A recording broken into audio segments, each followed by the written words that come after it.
Entre as pessoas que nós admiramos na Bíblia, embora tenhamos às vezes algumas dificuldades em entendê-lo completamente, é Davi, o rei, o poeta, o governante. Sempre eu reflito sobre uma pergunta que me fazem: por que ele é chamado no livro de Atos de um homem segundo o coração de Deus? Essa resposta nós não temos objetivamente na Bíblia.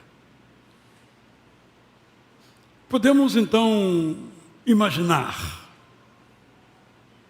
e podemos nos perguntar como é que nós também podemos ser homens e mulheres segundo o coração de Deus.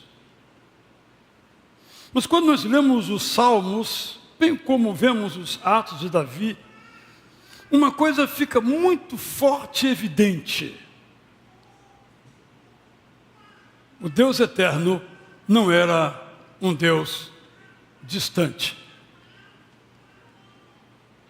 Quando Davi, por exemplo, ia para uma batalha, antes de ir, ele orava: devo ir ou não? Quando Davi experimentou dores mais profundas, ele orava. E posso imaginar que para Davi, o Deus eterno, ou Yahvé, Jeová, era Deus presente. Há muitos anos eu li uma frase de um autor chamado McChesney, escocês. Ele disse que orar é estar num quarto sentindo que Jesus está no outro quarto. Uma imagem que ele usa e que sempre me tocou profundamente. Por isso eu lhes trago nesta hora o tema da prática da presença de Deus. Houve um homem chamado irmão Lourenço, era um frade, que escreveu um livro com esse título: A Prática da Presença de Deus. Ele conta que quando entrou no mosteiro, tinha muitos sonhos, quem sabe até mesmo ser o chefe daquele mosteiro, o abade. E quando ele chegou, lhe deram uma tarefa: lavar pratos. Cheio de sonhos, projetos, queria ensinar, queria comandar aquele mosteiro, e a tarefa que lhe deram foi lavar pratos. Talvez aqui alguns gostam de lavar pratos, entre os que lavam. E ele então começou a orar e perguntar: mas por que eu que sou tão preparado, sou tão capaz, me dás a tarefa de lavar pratos? Ele não ensinava, não dirigia as músicas, ele não pregava no mosteiro, ele lavava pratos. E ali, nessa experiência, ele se lembrou que o objetivo dele de vida não era comandar. O objetivo dele de vida é estar, por isso entrou no mosteiro, na presença de Deus. E começou a desenvolver então uma prática, enquanto lavava pratos, que acabou se tornando o melhor momento da vida dele durante o dia, lavando pratos. Enquanto lavava pratos, ele recitava textos da Bíblia. Enquanto ele lavava pratos, ele cantava. Enquanto ele lavava pratos, ele orava. Ele praticava a presença de Deus. Por que estou dizendo isso? Porque às vezes nós temos uma ideia de que entramos na presença de Deus. Sobretudo quando estamos num templo bonito e ouvimos músicas e cantamos como estas. Nós separamos e, de certo modo, prendemos Deus num certo lugar, seja ele qual for. Há lugares em que estamos em que Deus não está, porque a nossa concepção é de um Deus que habita em algum lugar. O povo de Israel tinha esse grande problema, porque achava que Deus só estava no templo em Jerusalém. Tanto é que não havia outros templos. Só um templo, um único templo. Nenhum outro lugar de culto era permitido, porque Deus habitava no templo. E às vezes nós trazemos a mesma concepção. Jesus já veio, já ensinou a mulher samaritana onde se deve adorar, que é em espírito e em verdade, mas ainda achamos que temos que ir ou a Gerizim, se formos samaritanos, ou a Jerusalém, se formos judeus. Ou ao templo de Itacuruçá, se formos itacurucenses. Penso que isso traz um enorme prejuízo à nossa vida. Por isso eu quero, talvez vá só começar, a falar então da prática da presença de Deus. E começo lendo o Salmo 16, onde nós temos, ao meu ver, em toda a Bíblia, o verso mais profundo a respeito da presença de Deus. Leio.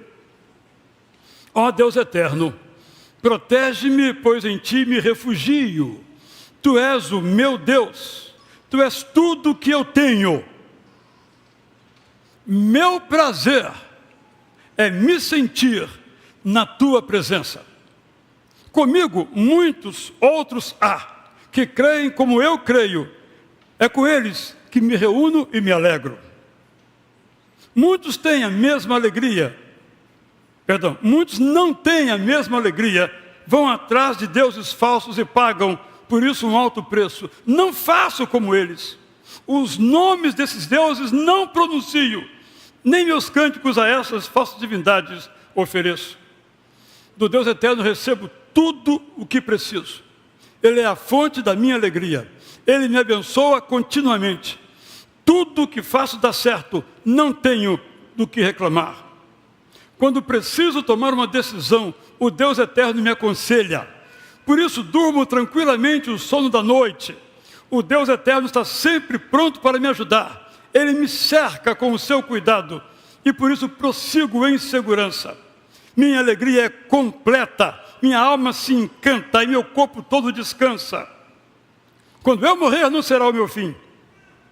Não será derrota para mim. Ó Deus, tu me ensinas a viver. Tua presença me enche de alegria. Sim, ao teu lado a festa jamais termina. Que palavras! De alguém que, não tendo o conhecimento que nós temos, que Jesus nos trouxe e os apóstolos confirmaram, tinha clara percepção de quem é Deus. Aquele que está ao seu lado, onde quer que ele estivesse. Aquele que o acompanha, seja qual for o instante que vivesse. Não era o Deus lá do céu, mas o Deus do céu e da terra. Tua presença me enche de alegria, que é completa. E com tua presença minha alma descansa, meu corpo todo descansa. Meu prazer é me sentir na tua presença, escreveu ele. Há um outro salmo muito citado, amado por nós, que claramente nos coloca não mais a questão do sentimento, como esse do Salmo 16, mas a da teologia. É o Salmo 139, versos 7 a 12, em que então o poeta pergunta: haverá algum lugar onde não estejas? Essa é a pergunta do salmista. Haverá, ó Deus, algum lugar onde não estejas? Algum lugar onde com amor não me vejas? Se eu subir para o lugar mais elevado, lá te encontrarei. Se eu descer em total tristeza ao abismo mais profundo, lá te verei. Se eu com asas voar feliz pela manhã e parar num território não habitado, lá me verás e me guiarás, lá me abençoarás. Pode ser que em algum triste momento a escuridão me amedronte, com temores por todos os lados, mas numa nuvem que te esconda, já que transformas a noite em claro dia. Afinal, fez do mesmo jeito, sem nenhuma limitação que te impeça, seja de espaço, seja de tempo. Duas afirmações, uma do sentimento do poeta, eu sei que estás ao meu lado, e outra de conhecimento dizendo que é impossível existir um lugar em que tu não estejas ali, presente ao nosso lado. Por isso, quando nós temos a certeza dessa presença conosco, as nossas vidas são transformadas.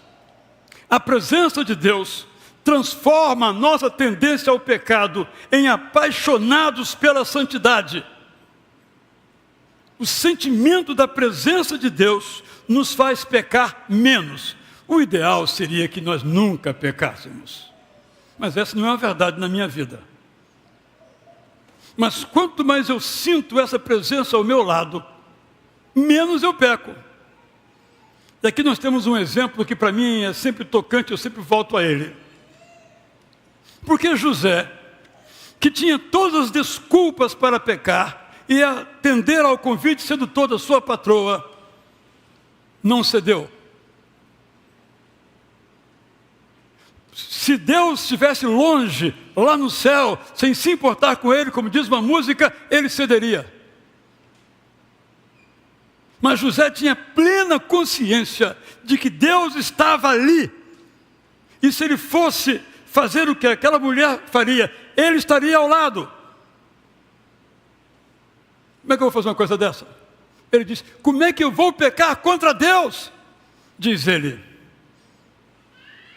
A presença de Deus, portanto, transforma nossa tendência ao pecado. Todos a temos em apaixonados pela santidade. Dou outro exemplo, Daniel. Daniel e seus amigos, quando chegam à Babilônia, têm a oportunidade de participar das comidas, as melhores que havia no palácio.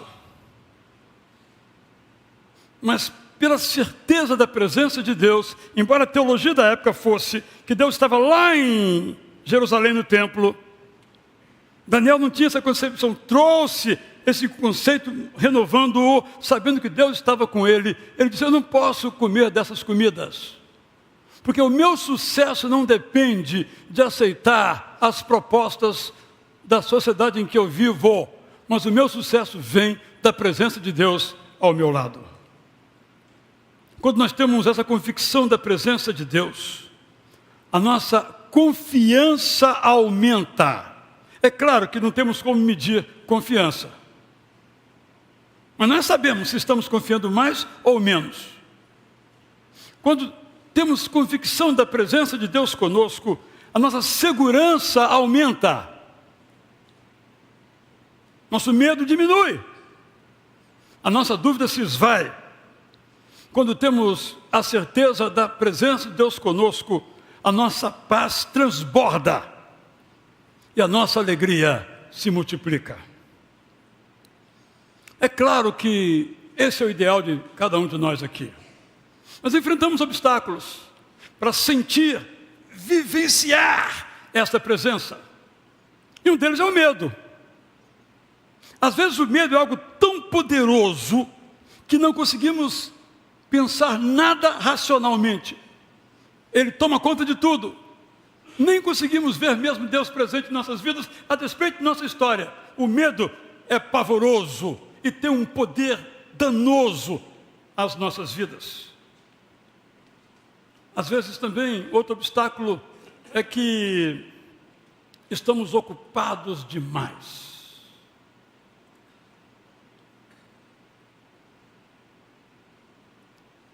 Até que não está ocupado, está ocupado.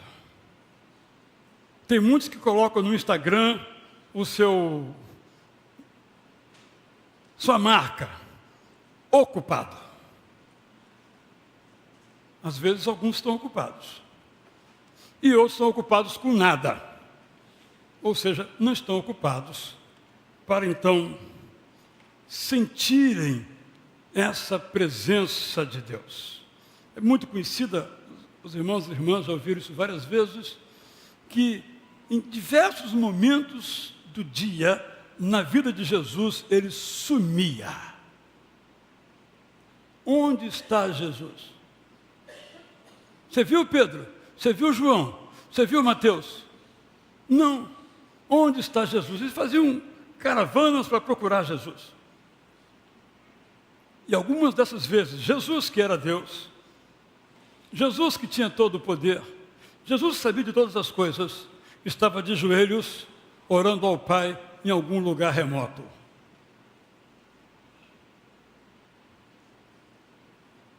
Mas às vezes estamos ocupados demais.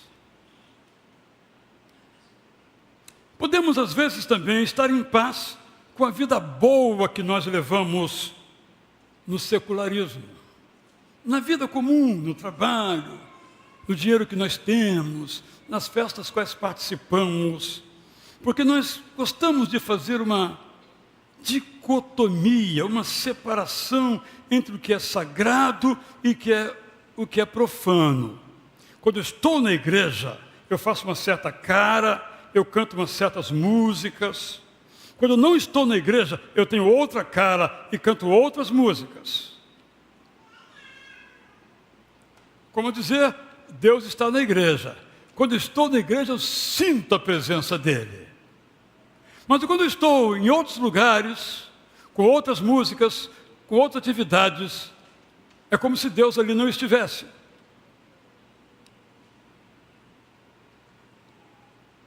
A gente se esquece que tudo é sagrado. Para quem tem o Deus eterno como o seu guia, tudo é sagrado. O trabalho é sagrado. E quando alguém lhe faz um trabalho, um serviço, você sabe se para ele aquele trabalho é sagrado ou não. O modo como ele faz. Todas as músicas que cantamos são sagradas. E se nós não podemos cantá-las, não são sagradas. Ir à praia é algo sagrado. Ir à igreja é algo sagrado. Estar em Malhada de Pedras é algo sagrado. Almoçar daqui a pouco em casa, num restaurante, é algo sagrado. Por que dizemos que é profano, se não é? Se Deus ali não estiver, é profano. Mas se Deus ali estiver, é sagrado. E eu só posso fazer o que é sagrado. Porque eu sou sagrado. Eu sou consagrado. Às vezes temos um conceito errado de Deus, como alguém diante do qual temos que ter reverência. É verdade que temos que ter reverência diante de Deus, no templo e no shopping.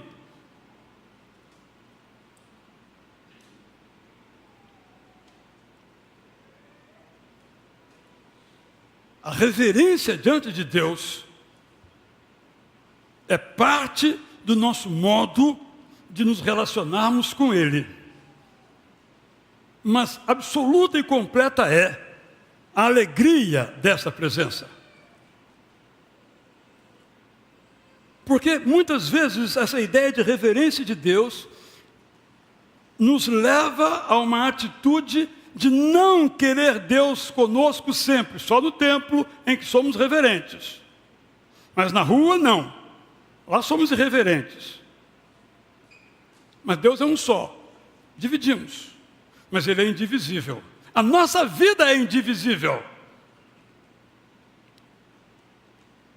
Penso que talvez alguns também não fruamos essa presença porque temos medo do que Ele nos possa pedir.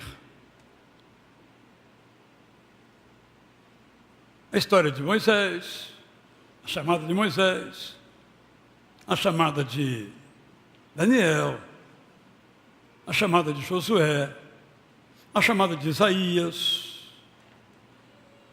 Vamos nos colocar na pele de Isaías. Eu vou ao templo para adorar. No ano em que morreu o rei Uzias, uma tragédia nacional. Eu fui lá só para adorar.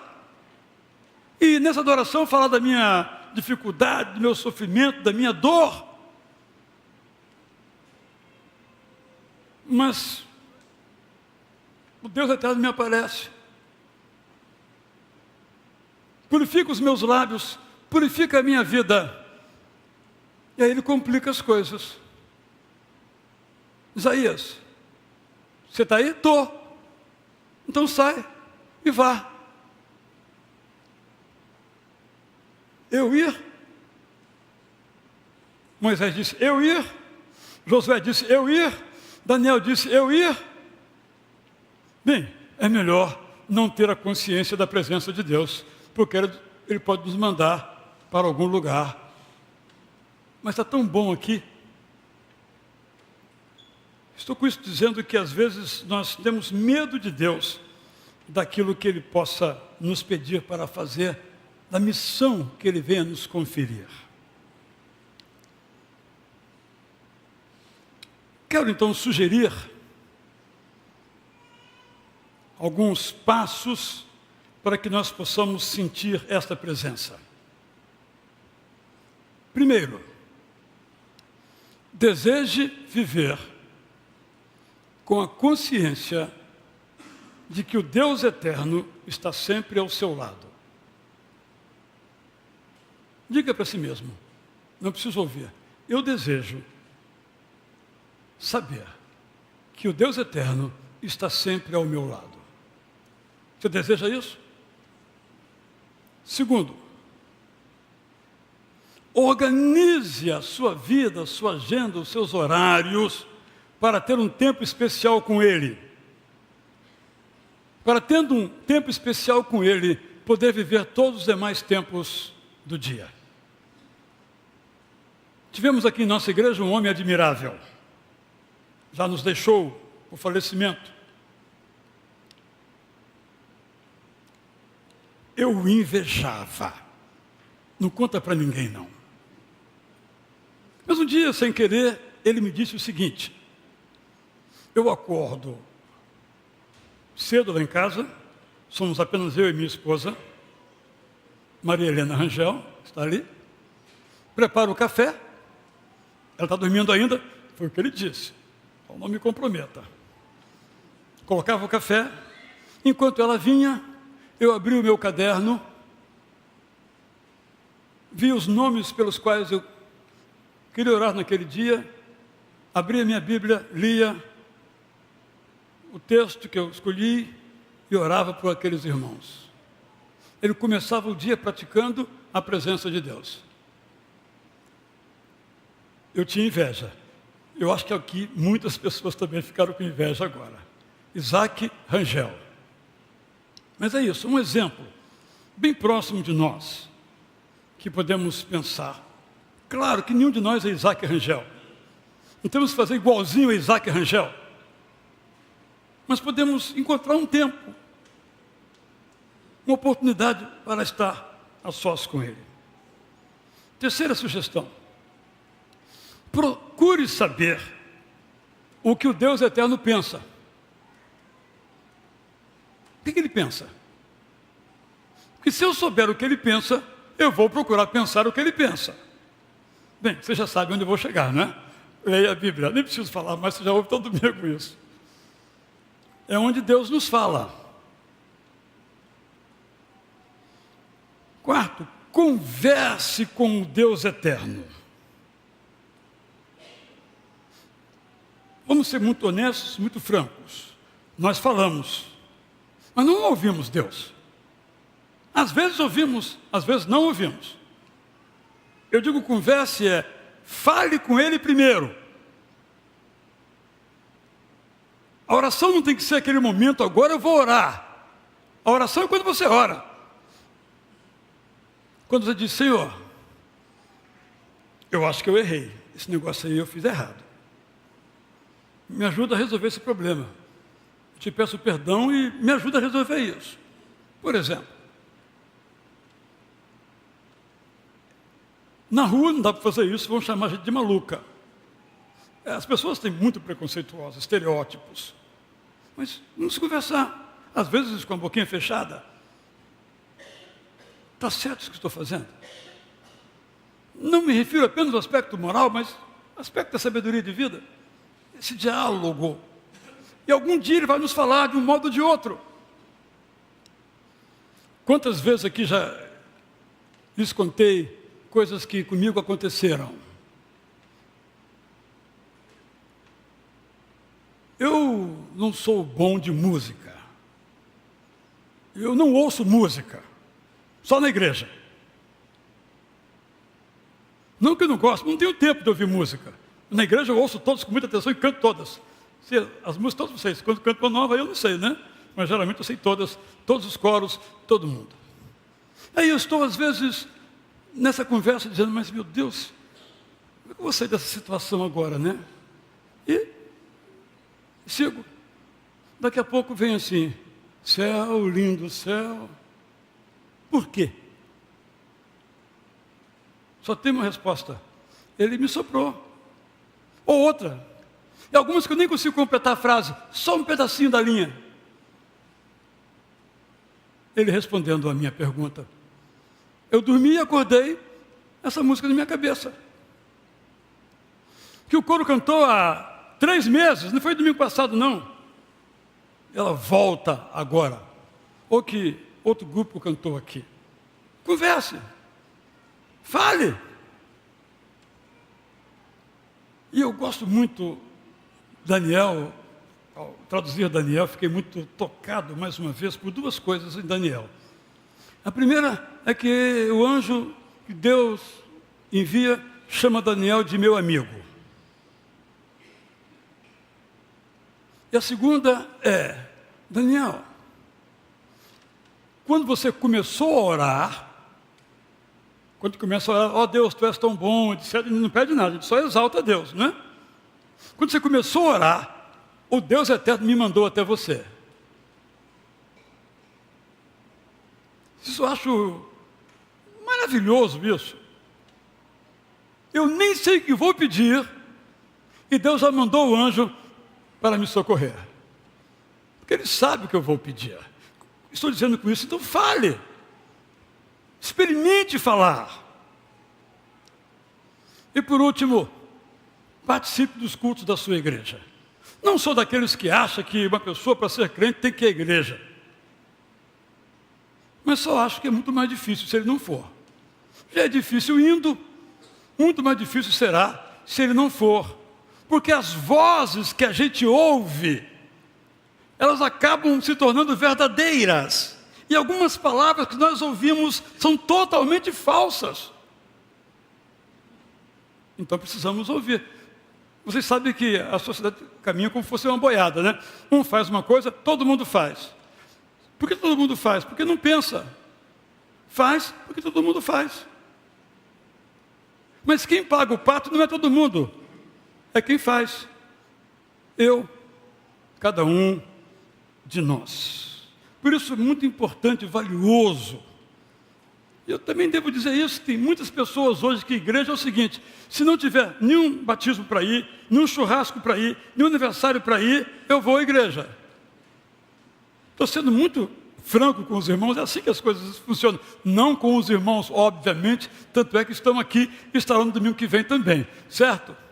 Mas esse é um mundo real, dos compromissos nossos muito fluidos, todos sabemos disso. Por isso, cada um de nós deve colocar como objetivo participar da vida comunitária. Isso é então o Salmo 84 que eu vou ler.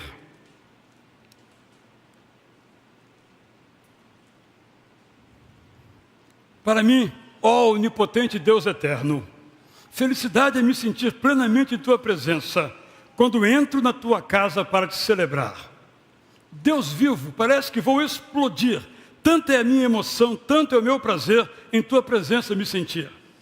Ali eu me sinto como um pássaro livre, como se fosse um pardal encontro paz, como se fosse uma andorinha encontro segurança, para trabalhar e prover o sustento da minha família.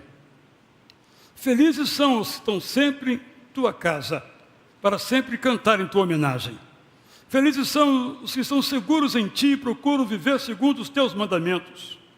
Quando passamos por dificuldades, como é maravilhoso vermos que tu as transformas em bênçãos que nos inspiram a celebrar. Como é maravilhoso termos nossas forças renovadas quando nos reunimos para te adorar. Um desejo tenho, ó onipotente Deus eterno, e te apresento, é que ouças a minha oração.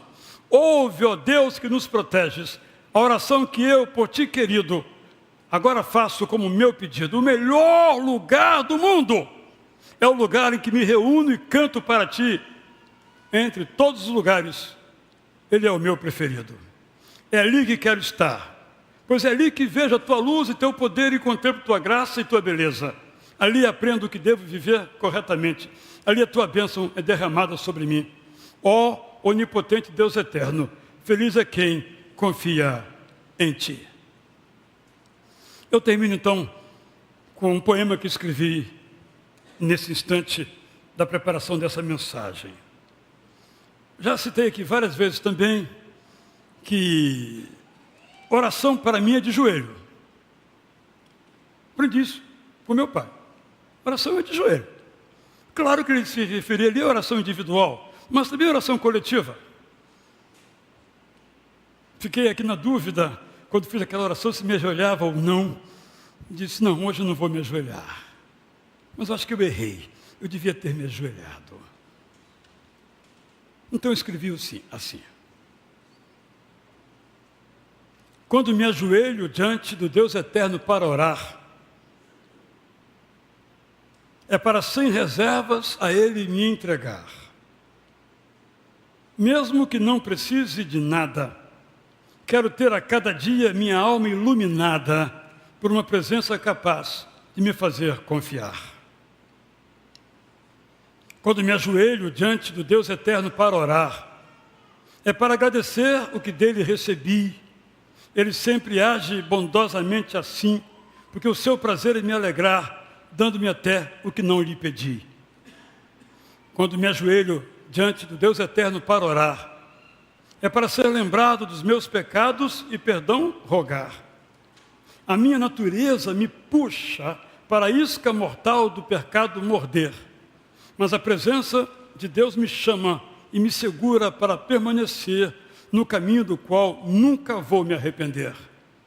Quando me ajoelho diante do Deus eterno para orar, é para submeter a minha vontade à dele, que é melhor, de modo que ao sair de um tempo especial de prece e louvor, alimentado, fortalecido e encorajado por seu profundo amor, eu vá aos solitários de paz e pão para amor lhes dedicar. Depois que me ajoelho diante do Deus eterno para orar, preciso me levantar e de mãos dadas com Jesus e meus irmãos, seguir para onde o Deus eterno vai nos conduzir, numa alegria que já experimentamos e ainda vamos experimentar. Vamos, irmãos, praticar a presença de Deus. É a presença que nos enternece, é a presença que nos aquece, é a presença que nos forma, é a presença que nos transforma. O poeta colocou isso de uma outra maneira. A poetisa Fanny Crosby é estar ao pé da cruz. Ali onde Jesus morreu em nosso lugar. Onde a nossa vida vazia ficou cheia de sentido. Onde a nossa perdição foi transformada em salvação. A cruz no nosso coração, não necessariamente no peito. É a certeza de que podemos viver descansadamente junto ao Deus eterno. Cantemos assim.